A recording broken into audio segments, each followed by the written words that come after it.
inmediatamente a las Escrituras. Acompáñenme con sus Biblias en el libro de Eclesiastés.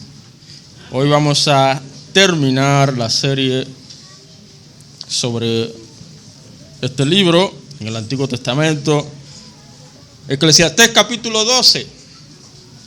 Llegamos a la parte clave de este libro, la parte conclusiva.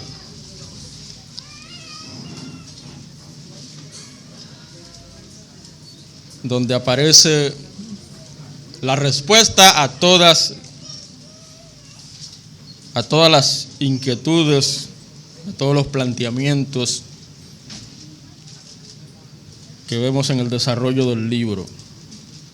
Eclesiastés 12, amén. Vamos a estar leyendo a partir del versículo 8. Dice la palabra de Dios así: vanidad de vanidades, dijo el predicador, todo es vanidad. Y cuanto más sabio fue el predicador, tanto más enseñó sabiduría al pueblo, e hizo escuchar, e hizo escudriñar, y compuso muchos proverbios. Procuró el predicador hallar palabras agradables y escribir rectamente palabras de verdad. Las palabras de los sabios son como aguijones, y como clavos hincados son las de los maestros de las congregaciones dadas por un pastor. Ahora, hijo mío, a más de esto, sea amonestado. No hay fin de hacer muchos libros, y el mucho estudio es fatiga de la carne. El fin de todo el discurso oído es este: teme a Dios y guarda sus mandamientos, porque esto es el todo del hombre. Todos conmigo el 14. Porque Dios traerá toda obra a juicio, juntamente con toda cosa encubierta, sea buena o sea mala. Gloria al Señor. Padre, una vez más, gracias por la oportunidad de permitirnos estar en este lugar especial, lugar que tu pueblo ha tomado, Señor, en tu gracia, para reunirnos y rendir culto a tu nombre. Bendice, Señor, esta reunión, glorifícate, usa tu palabra con poder. Que no sea este pecador inútil, incapaz e insuficiente, sino tu Espíritu Santo sobre mí, usándome, Señor, como instrumento en tus manos para edificación de tu pueblo y salvación de las almas. Gracias, Padre, en el nombre de Cristo Jesús. Amén. Gracias. Pueden tomar asiento. El significado de la vida. Ese es el tema de la serie que nos propusimos sobre el libro de Eclesiastés. No cabe duda que lo que hemos visto hasta ahora, que dicho sea de paso, está grabado, colgado en el canal de YouTube de la iglesia. Por favor, apoye el canal. Aquellas personas que usted conoce, compañeros de trabajo, compañeros de estudios, familiares, todas las personas que usted conozca, hermanos, la palabra de Dios debe llegar a todo el mundo. Y hoy día, esos son los medios que mucha gente está usando.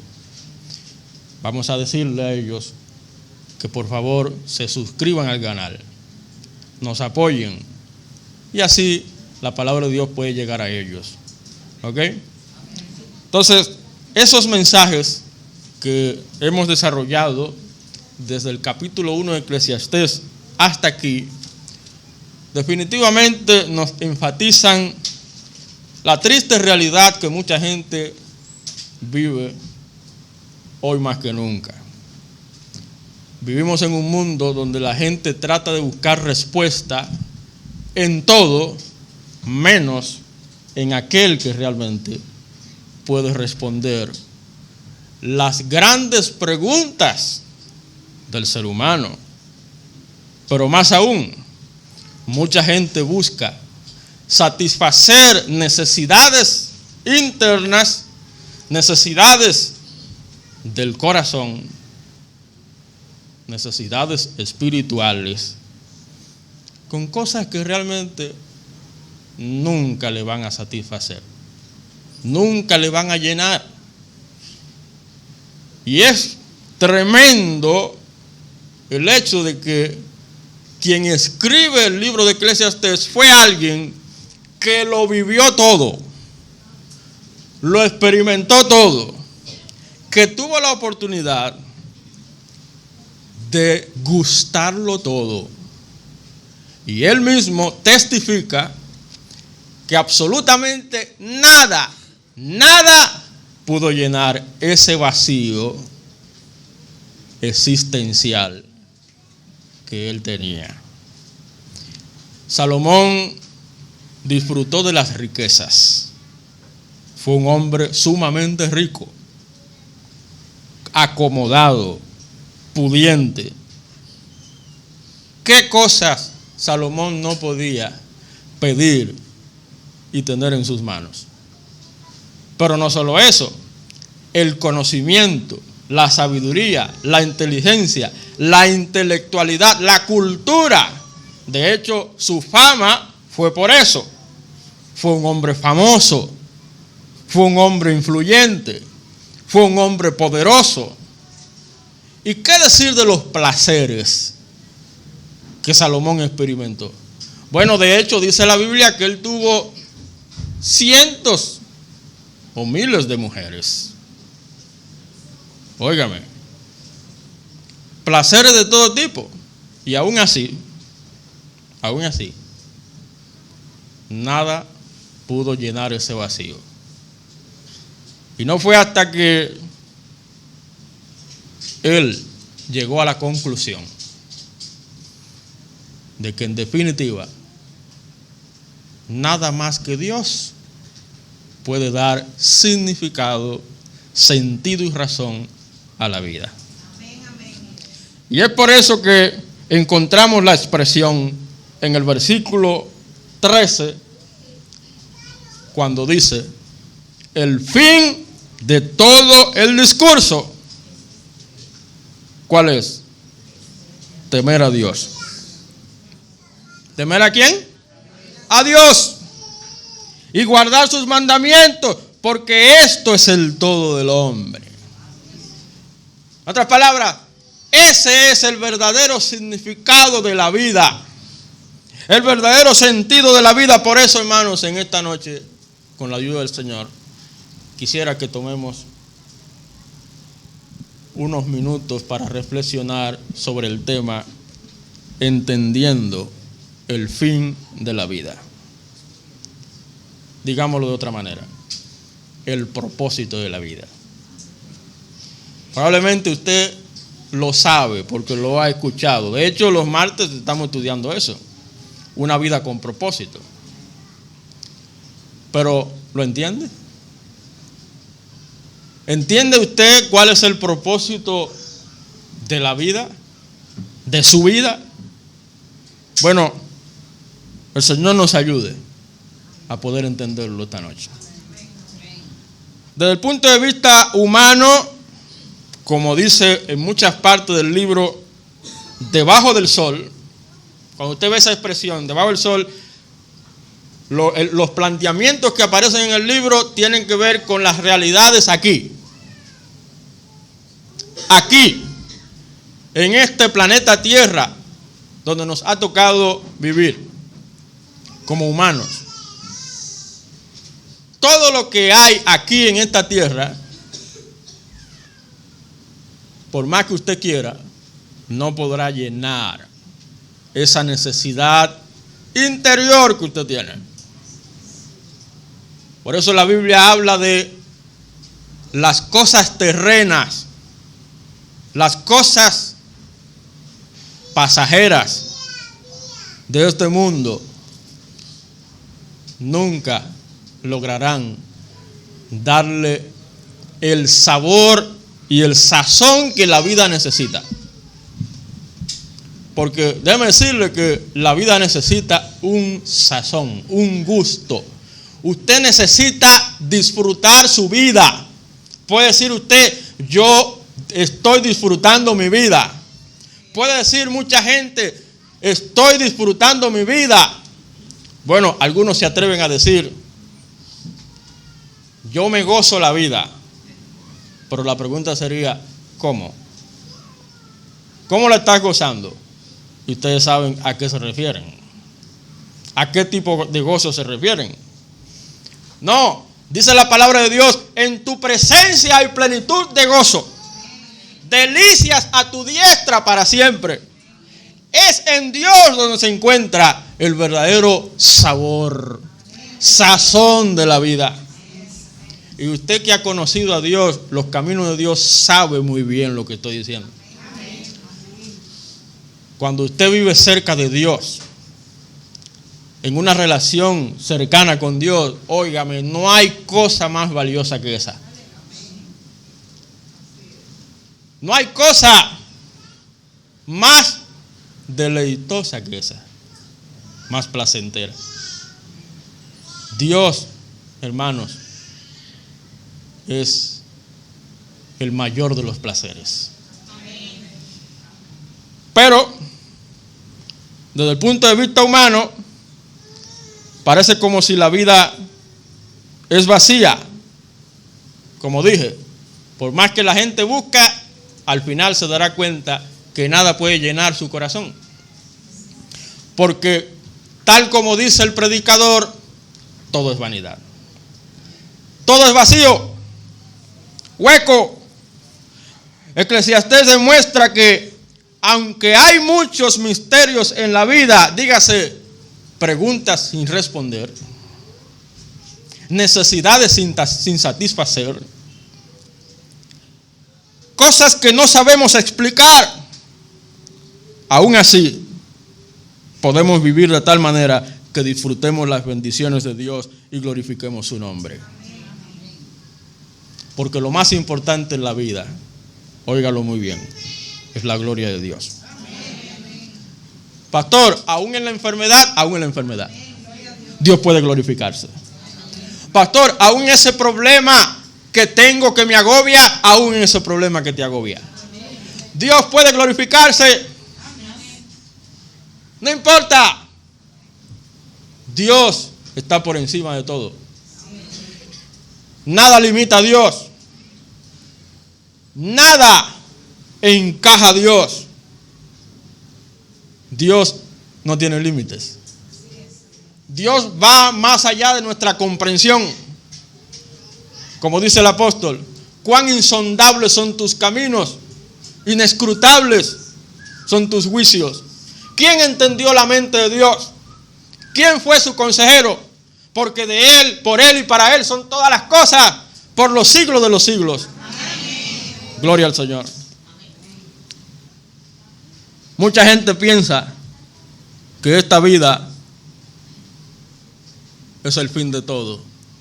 No. Esta vida es transitoria. Este es un medio. Aún no es el fin. Si la muerte lo acaba todo, la vida no vale la pena vivirse. Por eso mucha gente llega a un punto en que deciden quitarse la vida, porque piensan que no hay más razón para vivir, que no hay esperanza, que no hay sentido y propósito. Piensan que en realidad la vida no tiene razón de ser. Cuando se vive así,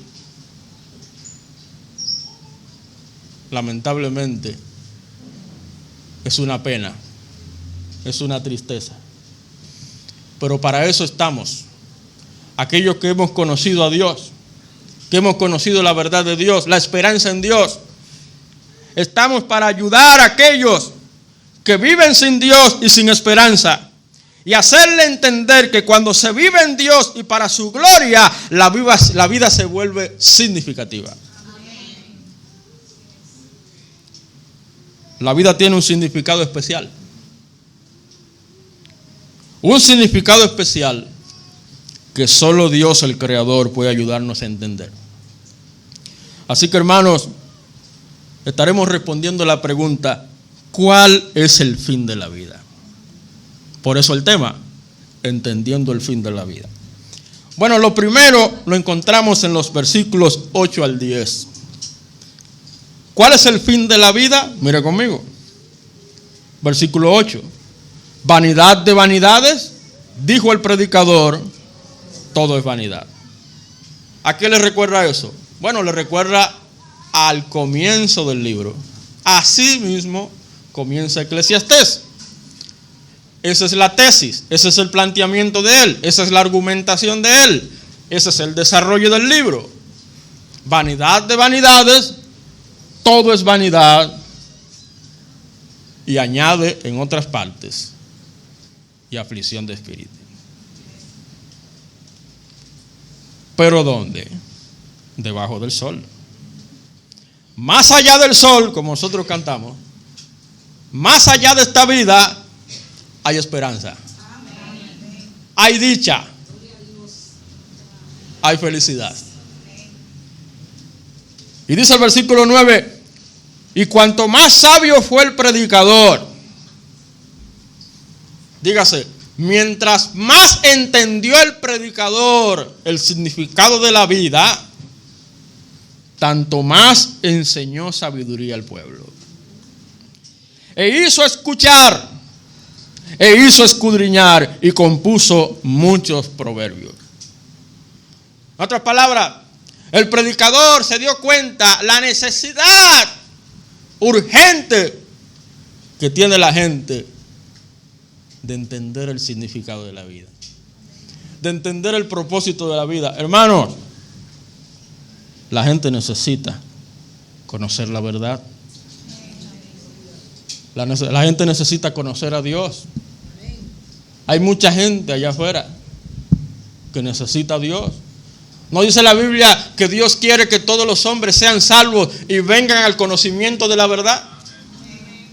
¿No dice la Biblia que el Dios de este siglo, Satanás, ha cegado el entendimiento de los incrédulos para que no les resplandezca la luz del Evangelio?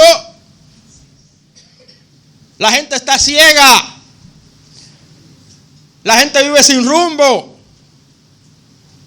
sin un norte en la vida, sin un propósito definido. No para la vida presente, sino para la venidera. La gente no está pensando en qué será de ellos después de esta vida. Como digo muchas veces, sobre todo en los funerales y en los memoriales. Ustedes que me han escuchado lo recuerdan. ¿Qué le digo yo a la gente? Bueno, usted se prepara para la vida, pero ¿se está preparando para la muerte? Son en esos momentos donde la gente no le queda de otra que detenerse, hacer una pausa y reflexionar. Porque la gente se olvida que un día va a morir y que después de morir tendrá que presentarse delante de Dios. ¿Y qué será de ti? ¿Qué será de cada uno? Por eso dice el último versículo, porque Dios traerá toda obra a juicio, juntamente con toda cosa encubierta. Hay gente que trata de engañar a Dios, de burlarse de Dios, de pasar por alto a Dios. Eso lo veremos más adelante. Ahora, ¿qué sigue diciendo el texto? Versículo 10. Procuró el predicador, oiga esto, hallar palabras agradables y escribir rectamente palabras de verdad. ¿Sabe cuál es el fin de la vida? Número 1, conocer la verdad de Dios. ¿Me está escuchando? Conocer la verdad de Dios. Hay gente que dice, todos buscan a Dios. ¿Pero cuál Dios? ¿Cuál Dios? Hay un solo Dios. No hay tres, no hay dos, ni tres, ni cuatro. Hay un solo Dios. Oye Israel, Jehová tu Dios, Jehová uno es. Y amarás al Señor tu Dios con todo tu corazón, con toda tu alma, con toda tu mente y con todas tus fuerzas. Y lo bueno es que Cristo lo confirmó, lo citó, lo validó. Tú y yo como cristianos tenemos que estar claros en eso. Hay una sola verdad. Una. Que cada quien tiene su propia verdad, eso es relativismo. Cuidado con esa filosofía. No, la verdad es absoluta. Es una. La verdad revelada en Cristo. Él dijo, yo soy la verdad. Cristo es la revelación encarnada de Dios. La última palabra de Dios al mundo, Jesucristo.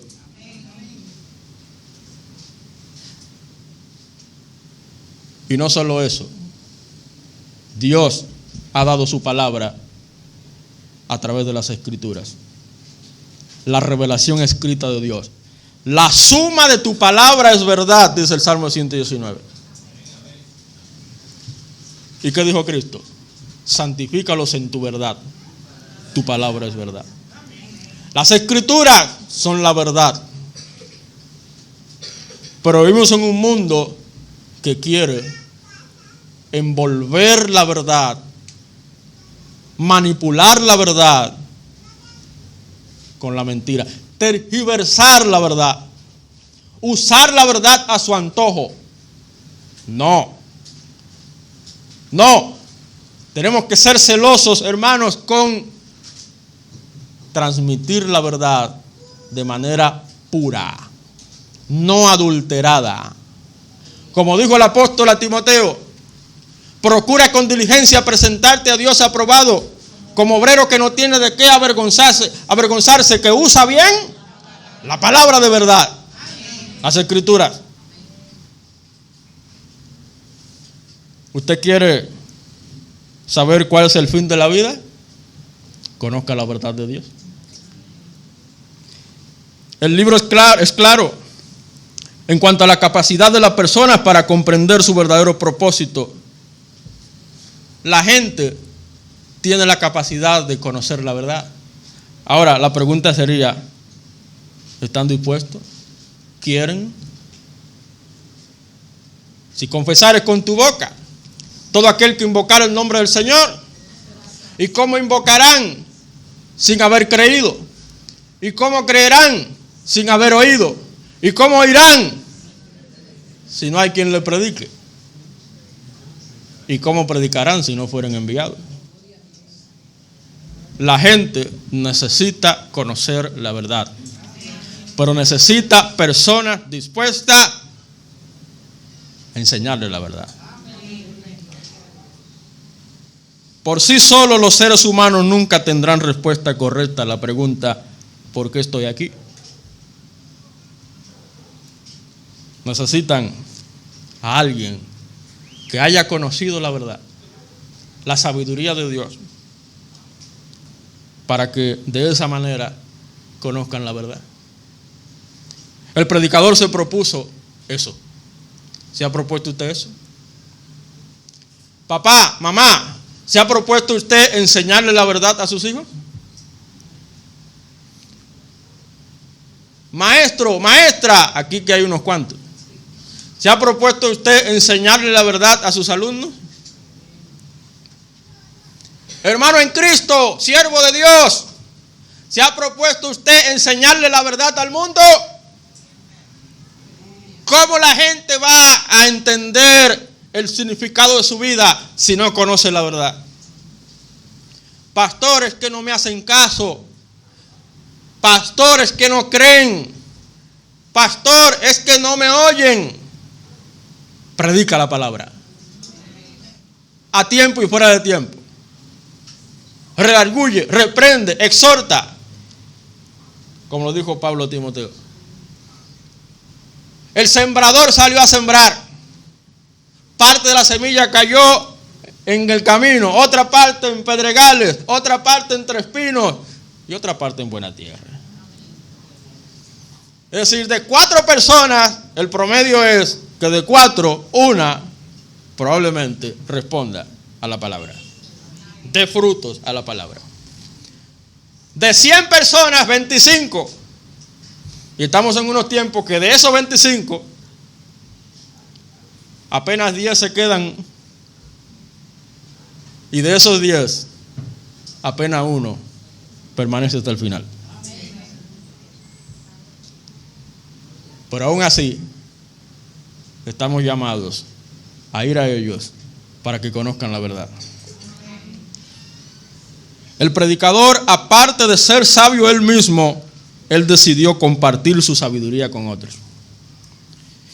Buscó el transmitir su saber en forma de proverbios, dígase, de cualquier manera posible que la gente entienda. Usted ve ese ministerio de la hermana Penny y su esposo hacia los niños. A los niños hay que enseñarles la verdad, que la entiendan en un lenguaje sencillo. El reto nuestro es explicarle el evangelio a la gente con un Dios te ama, Cristo viene, arrepiéntete, no es suficiente. ¿Usted cree que eso fue lo que Pablo hizo? No, Pablo le explicó el evangelio a la gente. A gente dispuesta a oír. Porque la sabiduría, y lo vemos en Proverbios, de principio a fin, la sabiduría tiene como primer paso oír. Si el otro está dispuesto a oír, gloria a Dios. Es el primer paso para encontrar la sabiduría y conocer la verdad. Fíjese que dice el texto que él escogió sus palabras cuidadosamente, ¿lo notó? Intentando explicar claramente la verdad. Hacerle entender a la gente que la vida es vanidad sin Dios. Saber que la vida es vanidad sin Dios. Porque la gente necesita entenderlo. Y necesita a alguien que se lo explique. ¿Cuál es el fin de la vida? Conocer la verdad. ¿Conoce usted la verdad? Sí la conozco, pastor. ¿Y los que te rodean conocen la verdad? Hermanos, no perdamos oportunidades para ayudar a otros a conocer la verdad. Así como usted ha encontrado el sentido y propósito en su vida, ayude a otros a conocerlo. Pero hay una segunda cosa, mire los versículos 11 y 12. Las palabras de los sabios son como aguijones, y como clavos hincados son las de los maestros de las congregaciones dados por un pastor. Aquí encontramos una ilustración interesante. Encontramos la ilustración de un pastor, de alguien que cuida un rebaño, que cuida un ganado, y que utiliza dos herramientas. Una, vemos ahí el aguijón, y otra es, ¿lo notó? Clavos hincados. Los aguijones son como las espuelas. Un instrumento puntiagudo para que el animal avance. No se quede parado. Camine. No se frise. No se detenga. Que siga adelante. Y los clavos hincados los colocaban en las rutas para que el animal no se desvíe. Y sepa que si se desvía, su instinto animal le va a recordar, no, tengo que seguir derecho. Eso lo usa el predicador como ilustración para que entendamos que la vida necesita eso. Necesita guía, algo que nos guíe, alguien que nos guíe, un pastor. ¿Y quién fue aquel que dijo, yo soy el buen pastor? Y el buen pastor su vida da por las ovejas, y mis ovejas me siguen, oyen y me siguen, y yo las conozco. Por eso, en segundo lugar, ¿sabe cuál es el fin de la vida? Ya vimos primero, conocer la verdad de Dios. Segundo, seguir a Dios. Seguir a Dios. Hay gente que dice, yo conozco a Dios, mi papá. Hay gente que se refiere a Dios, que uno dice, óyeme, pero ¿será verdad? Pero una cosa es decirlo y otra cosa es seguir a Dios. Cristo dijo, yo soy la luz del mundo, el que me sigue no andará en tinieblas. Cuando Él dice seguirlo, es equivalente a la expresión creer. Creer en Cristo es lo mismo que decir seguir a Cristo. Eso es para que usted ayude a la persona a entender que creer en Cristo no es una cuestión de intelecto, de una idea que usted tenga, de una filosofía, de un concepto que usted tenga. No, es una decisión firme, determinante, de dejar todo para seguirlo a Él. Eso es seguir a Dios. Ya usted no seguir su propio camino, sino el camino de Dios. Ya no seguir su propia voluntad, sino la voluntad de Dios. En vez de seguir las riquezas, como las experimentó Salomón, seguir el conocimiento, seguir el poder, seguir el placer. Cuando esas cosas en última instancia son insatisfactorias, el predicador dice que la verdadera sabiduría, la verdad, el significado y propósito de las cosas viene de Dios. El único pastor, ¿qué dice el Salmo 23? La hermana Juana que se lo sabe completo. Jehová es mi pastor, nada me faltará. En lugar de delicados pastos me hará descansar. Junto a agua de reposo me pastoreará, confortará mi alma.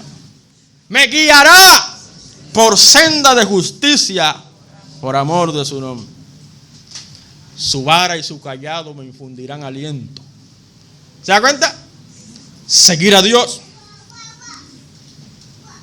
Definitivamente la gente quiere seguir su propio camino en vez de seguir el camino de Dios. Existen opiniones interminables acerca de la vida, criterios, filosofías, opiniones acerca de la forma en la que debemos vivir. Usted sabe la cantidad de coaching que andan, de motivadores, por todos lados. Gente utilizando técnicas, métodos, pasos. Pero venga acá. ¿Y qué mejor método? ¿Qué mejor paso? ¿Qué mejor instructivo? ¿Qué mejor manual que la palabra de Dios? Es eso lo que tenemos que seguir.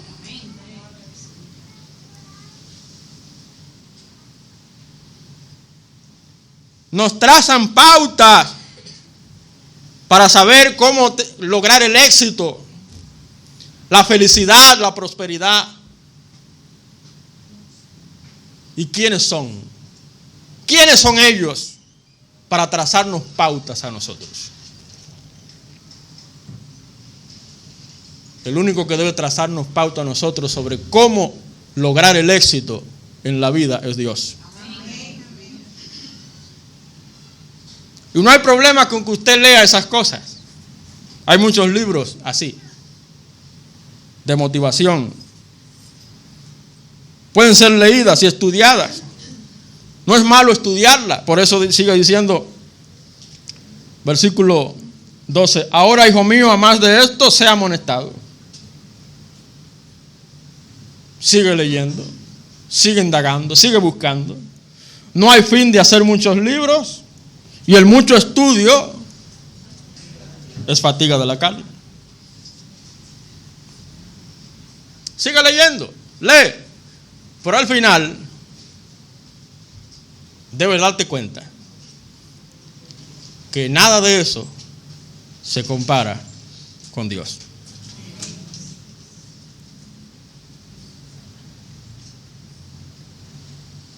No es malo estudiar cosas, pero deberíamos pasar la mayor parte del tiempo alimentándonos de la verdad de la palabra de Dios. Por eso yo le he dicho,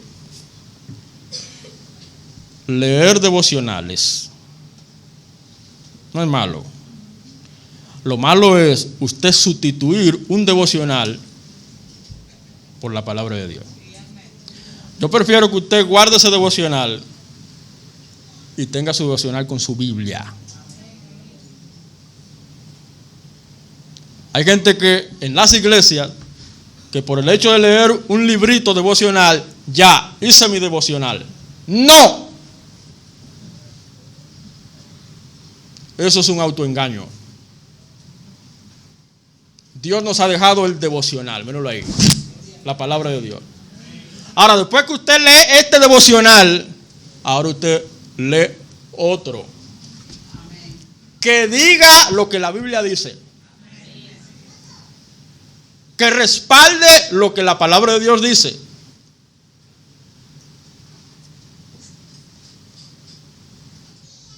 Y es así, hermanos, porque nuestro tiempo en la tierra es largo, es corto.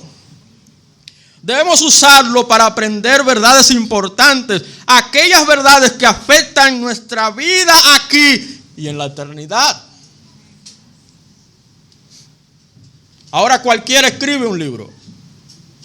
Ahora cualquiera edita un libro y lo pone en Amazon. Y ya es un escritor.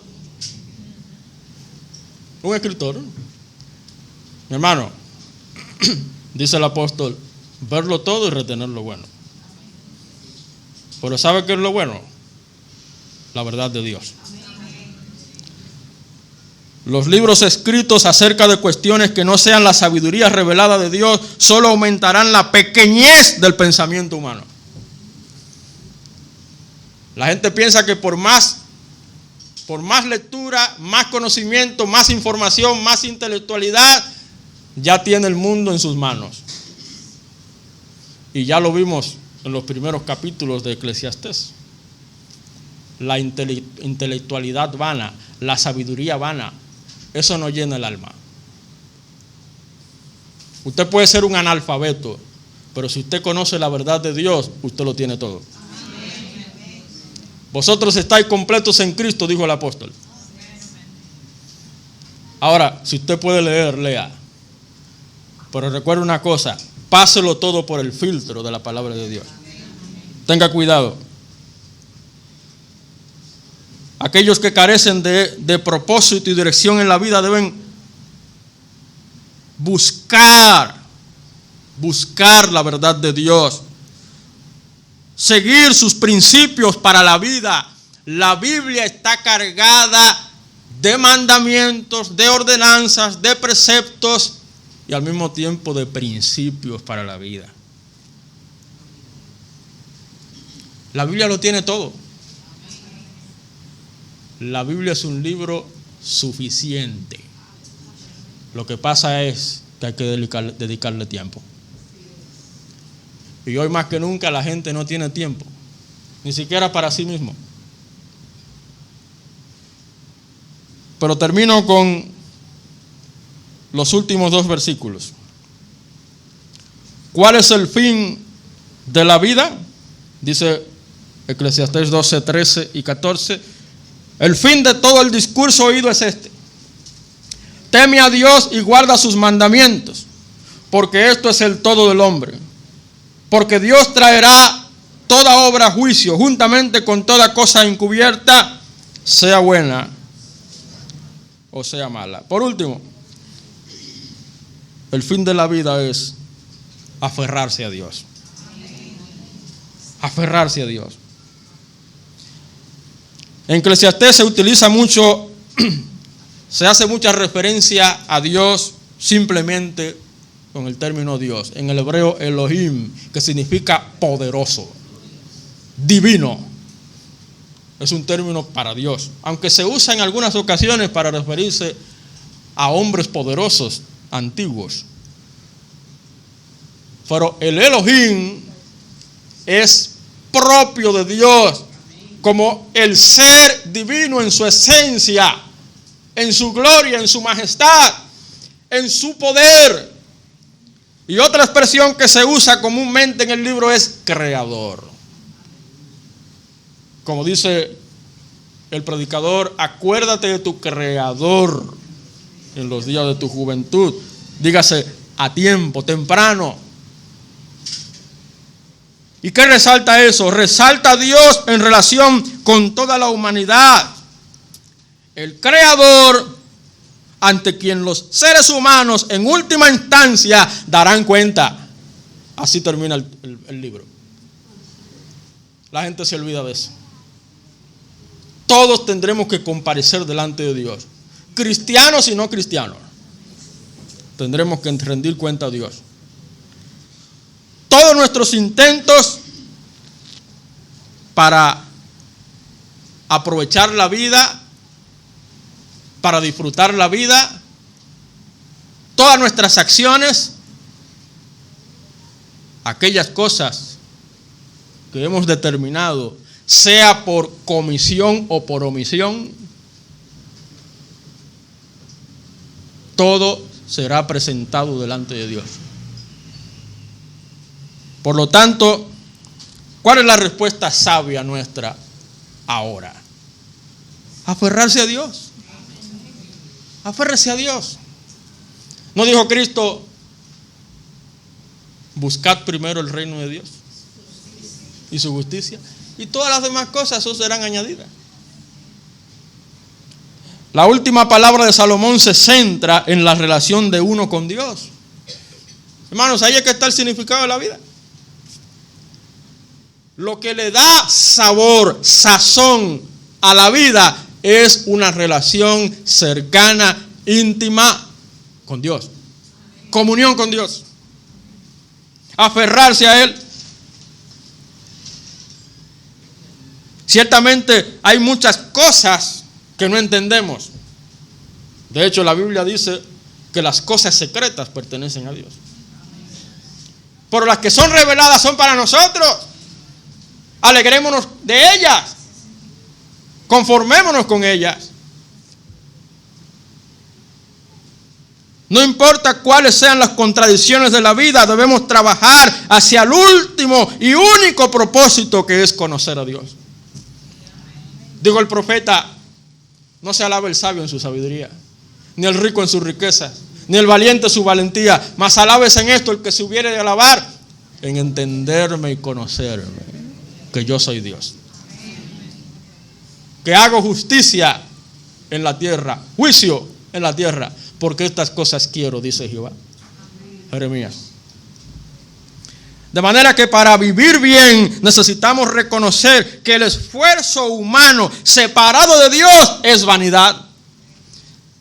En cambio, colocar a Dios en primer lugar ahora, eso es el sentido de la vida. ¿Cuántas veces Eclesiastés no recalca, no habla acerca del temor a Dios?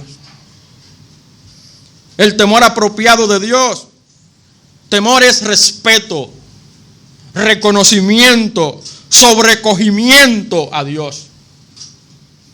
¿Cuánto hace falta hoy día? Personas temerosas de Dios. Personas que respeten la palabra de Dios, pero la respeten con una actitud humilde de obediencia. Así que, hermanos, el significado de la vida humana se manifiesta cuando las personas magnifican la gloria de Dios al temerle y obedecerle de corazón. El fin de todo el discurso es este: teme a Dios y guarda sus mandamientos. Temerle, darle gloria, obedecerle. Ya hemos visto, hermanos, ¿cuál es el fin de la vida? Conocer la verdad de Dios seguir a Dios, aferrarse a Dios. A manera de reflexión, ¿entiende usted el significado de la vida? Bueno, pastor, yo escuché todos los mensajes. Lo entiendo. Gloria a Dios por eso. Ojalá nunca se lo olvide. El significado de la vida es Cristo. Es Dios. Es la verdad de Dios. ¿Qué es lo que te mueve a hacer lo que eres y hacer lo que haces? ¿Es el propósito de Dios o es otra cosa? No, mi hermano. Usted que ha decidido seguir a Dios, seguir a Cristo, esa debe ser su motivación. Cristo. Como dijo el apóstol, he dejado todo por basura para ganar a Cristo. Lo que me motiva es Cristo. ¿Para qué usted viene a la iglesia? ¿Porque se siente bien? ¿Porque me tratan bien? ¿Porque es un bonito lugar? Está perdiendo su tiempo. Su motivación tiene que ser Cristo. Todo lo que usted haga y se proponga hacer, que Cristo sea su mayor motivación. La vida con Dios es la respuesta de todo. En cambio, la vida sin Dios hace todo vacío. Entiéndalo. Ahí está el propósito. Y concluyo con esto. Jesús utiliza la imagen de una vida con el árbol, la vid y los pámpanos. ¿Se acuerdan? Cuando dijo: yo soy la vid, vosotros sois los pámpanos. El que permanece en mí y yo en él, este lleva mucho fruto, porque separado de mí, nada podéis hacer. Una rama despegada, quitada de un tronco, no tiene sentido. Encuentra su sentido junto al árbol. Esa es la vida en Cristo. Aférrese a su Señor, no se aparte de Él.